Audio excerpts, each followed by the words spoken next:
Cuk, hirup mah teu cukup ku di pikiran, tapi kudu dilakonan jeung di jalanan.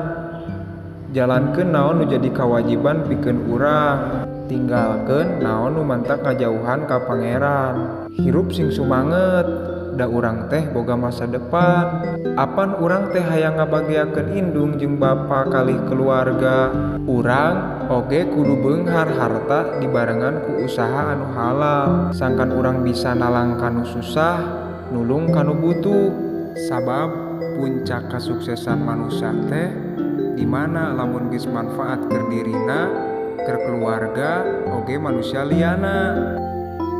Tapi omat ulah pondok pangharepan, komo lamun putus asa, sing yakin pangeran oge pasti nyarengan ka makhlukna anu taat jeung ariman.